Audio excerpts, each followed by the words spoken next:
বিসমিল্লাহির রহমানির রহিম।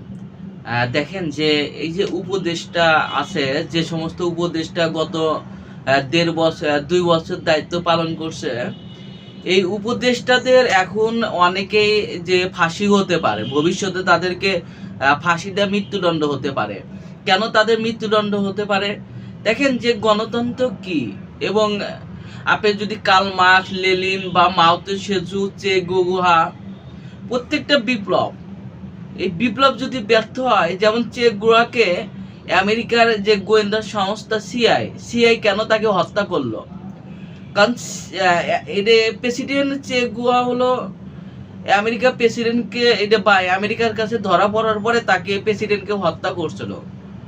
আপনি একটা জিনিস দেখেন, ধরেন আপনি যখন নদীতেই যদি দেখেন বা খাল বিলে যদি দেখেন, পুকুরে যদি ফলো করেন, একজন একজনকে খায়। আপনি যেমন আপনি চিল হলো মাছ খাইতেছে, চিল আপের খাচ্ছে, বাপের বাঘকে তুলে নিয়ে যাচ্ছে বা সিংহকে তুলে নিয়ে যাচ্ছে। আবার বাঘ হলো আপনার হরিণকে খাচ্ছে, বা বন শিয়াল খাইতেছে, বন গরু খাচ্ছে, বন এইটা খাচ্ছে, মানুষ খাচ্ছে। বাঘ কি খাইতেছে? বাঘ কল মানুষ খায়, বনের এইটা আপনার ছাগল খায়, বেড়া খায়, হরিণ খায়। অর্থাৎ তারা হলো একজন আরেকজনকে খাইতেছে।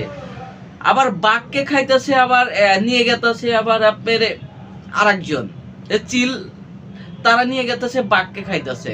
আবার দেখেন যে যদি পানিতে জাগেন যে কুমির আবার বাঘকে খাইতেছে, বাঘ আবার কুমিরকে খাইতেছে। তারা এখন আমরা কেন বলছি যে ভবিষ্যতে এই উপদেষ্টাদেরকে ফাঁসি হতে পারে বা এই উপদেষ্টাদেরকে মৃত্যুদণ্ড হতে পারে? কারণ আপনার বিপ্লব হয়েছিল জনগণের জন্য, কিন্তু এই বিপ্লবের যে সাধারণ জনগণ যে আশাটুকু না পাইছে, কি গুটি কয়েক মানুষ এই যে বিপ্লবের সুবিধা নিচ্ছে।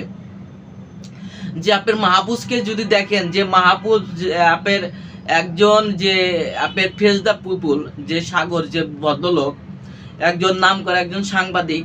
বা ইলিয়াস হোসেনকে যদি দেখেন, যে ইলিয়াস হোসেন একজন নাম করা সাংবাদিক, লং টাইম সাধারণ জনগণকে উফলা করছে এবং সাধারণ জনগণের ভিতর মাইন্ডের তৈরি করছিল। বা ফেস দ্য পিপুলের সাগরকে যদি দেখেন, যে সাংবাদিক, এই সাংবাদিক ফেস দ্য পিপুল আপনার এই বিপ্লবকে জাগৃত করার জন্য কত ভূমিকা নিছে। কিন্তু এই যে লোকগুলো যারা উপদেষ্টা বইছিল, যারা আপনার ছাত্র, তাদেরকে বসাইছিল কেন উপদেষ্টা? যে রাজনীতিক, আসলে দেখেন যে রাজনীতিকবিদরা দেশ চালায় না, রাজনীতিকবিদদেরকে আরেকজন চালায়। যেমন রাজনীতিক আপনার পলিসি মেকার কারা? রাজনীতিক আপনি কি মনে করেন যে এই রাজনীতিকবিদদের দেশ চালাইতেছে? রাজনীতিকবিদদেরকে আরেকজন চালাচ্ছে, কিন্তু তাদেরকে কেউ দেখা যায় না। রাজনীতিকবিদদের যে যারা চালায় তাদেরকে আপনার দেখতে পায় না কেউ, অদৃশ্য শক্তি হয়। এই অদৃশ্য শক্তির মানুষগুলোই পলিসি তৈরি করে যে আগামীতে কে সরকার বসবে। আগামী ধরেন 2031 সাল বা 2032 সাল, এই 32 সালে আগামীতে কে সরকার হবে নির্ভর করে রাজনীতিকবিদরা না, নির্ভর করে রাজনীতিকবিদরা যারা চালায় তারাই নির্ভর করবে এই 32 সালে বিএনপিকে ক্ষমতা আনবে, বা জামাতকে ক্ষমতা আনবে, বা আওয়ামী লীগকে আবার ফিরে আনবে, নির্ভর করবে তাদের উপরে। কিন্তু রাজনীতিকবিদ এখন যদি মনে করে যে বিএনপি সরকারে যে আমরা তাই মনে হয় তাই করবো, যে আমার এটা ক্ষমতায় পরবর্তী আমরা, এটা ভুল ধারণা। বা জামাত এমন হতে পারে যে আওয়ামী লীগ ভবিষ্যতে আবার ফিরে আনতে পারে, বা আওয়ামী লীগ যদি ফিরে আনতে পারে তাহলে আমার নতুন তৈরি হবে। দেখেন এই ব্যর্থতা কাদের? এই ব্যর্থতা এই উপদেষ্টারা। এই উপদেষ্টারা যে আপনি পাগল, এটা একটা এমন ভাব নেয়, ভাব এদের মেন্টালি দেখে মনে করে আসলে অনেক কিছু, আসলে বাস্তবে কিছুই না।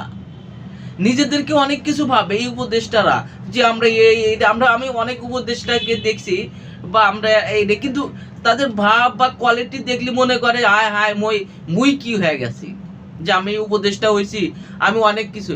কিন্তু এই উপদেষ্টারে কারা বসাইছিল? এই জনগণ রক্ত দিয়ে বসাইছিল। মাহফুজে কি আপনার আগে কেউ চিনতো?